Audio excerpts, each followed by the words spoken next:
bilang salon owner, no, o bilang entrepreneur, bilang negosyante, eto ang katanungan ko sa iyo. Dahil patapos na ang taong 2025, 'di ba?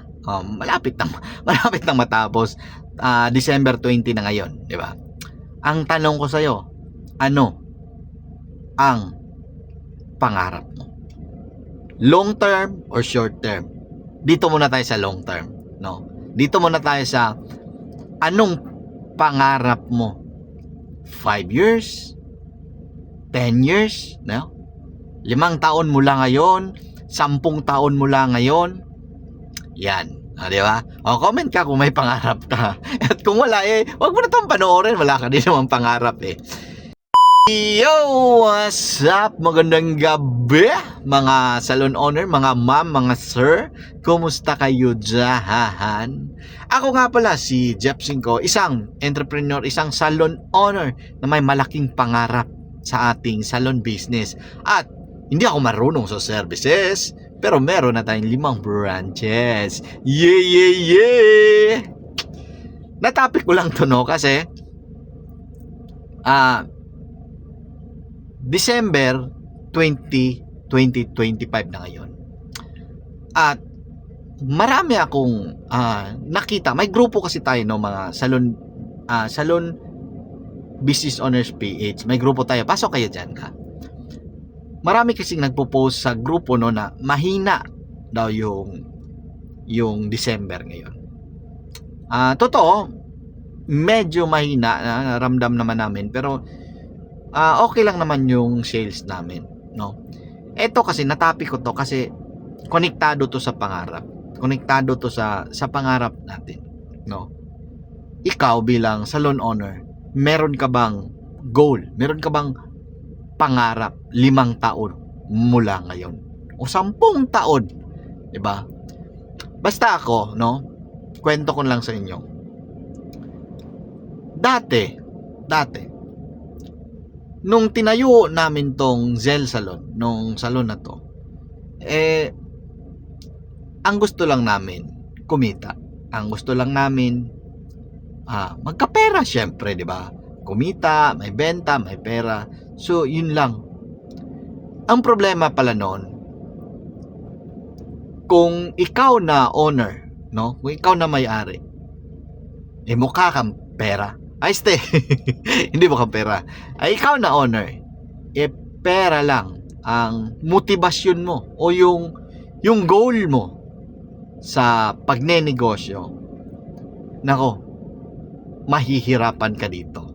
Mahihirapan ka. Bakit? Marami na kaming problemang pinagdaanan, no, dito sa salon business namin. Meron na kaming 4 na taon. At ngayon meron na kaming 5 branches. At by next year, may challenge nga ako next year ng mga bandang January or February, magdadagdag ako ng 1 branch. At hindi lang isa, no? Marami pang akong bubuksan na branch, no? Ngayon, kailangan, no, ang pangarap. Bakit? Napaka-importante nito. Kasi kung ang habol mo lang ang pera, na-experience namin, no? Sa experience namin, ikwento ko sa inyo, 2023 ng bandang September, naghigpit kami ng policy sa aming salon. Company policy. Marami kaming pinagbawal. Una namin pinagbawal noon, na bawal ang cellphone. Bawal ang cellphone sa kadahilan ng maraming problema. Naikwento ko na to sa iba kong vlog, pero may nadisgrasya dahil sa paggamit ng cellphone at may customer na umiyak, umalis, nagalit dahil sa kaka-cellphone ng empleyado. Dahil sa problemang yon, kung pera lang, no? Kung pera lang ang habol mo, umalis 5 naming staff. Umalis, di ba? Lumayas. Nagsama-sama sila. Kung pera lang ang habol mo, babagsak ka. 2 branch namin noon. 2, no, dito sa Digos. At sa branch na yan, yung natira sa isa kong branch, isa na lang yung manager. At sa isa kong branch, yung asawa ko na lang at yung cashier. Ganyan kalala yung nangyari noon. Pero nga, eto yung sinasabi ko. Pangarap pa rin ang labanan. Hindi ka pwedeng tumigil dahil nagka-problema ka. Hindi ka pwedeng huminto dahil nagka-problema ka. Wala kang tauhan, solusyonan mo. Wala kang benta, solusyonan mo. Bakit? Gagawin mo yan kung may pangarap ka. Kung may goal ka. Kung may plano ka. Pero kung wala, no? Hayaan mo na. Tigil mo na yan. Hanggang dyan na lang yan. Bakit mahalaga ang pangarap?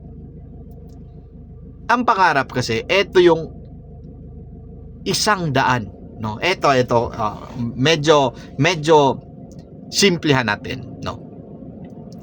Halimbawa, taga Davao ka.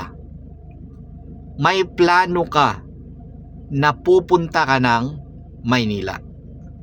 Yan yung plano mo, di ba?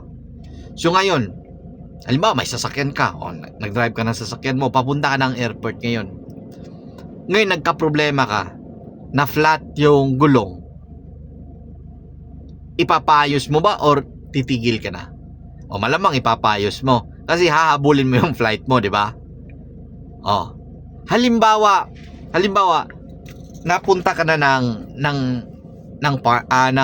airport. Halimbawa, nasa airport ka na. At wala kang allowance, no? Wala kang allowance papuntang Maynila. Pero may ticket ka na. Tutuloy ka ba o hindi? Problema 'yon. Malamang tutuloy ka, di ba? Kasi kailangan mo 'yon. May plano kang pupunta ng Maynila. Di ba? Kasi pag tumigil ka, nasiraan ka, tumigil ka, wala na. Hanggang dyan ka na lang. Pero kung may pangarap ka, tutuloy ka pa din. Oh. At kwento ko yan. Kasi mag 2026 na, at kung wala ka pa din pangarap dyan sa negosyo mo, ewan ko na lang sa'yo. Basta ako naniniwala ako na magkakaroon ako ng branch, ng maraming branches. Next year, hindi lang isa, hindi lang dalawa. At pangarap ko, matupad yun. At hindi lang yun. Meron pa akong long-term na pangarap. Meron pa akong malayong pangarap na karugtong dito sa ginagawa ko araw-araw, buwan-buwan, no? Monthly, every week, no? Karugtong siya. At ano ang pangarap na yon? Mga salon owner, no? Hindi sa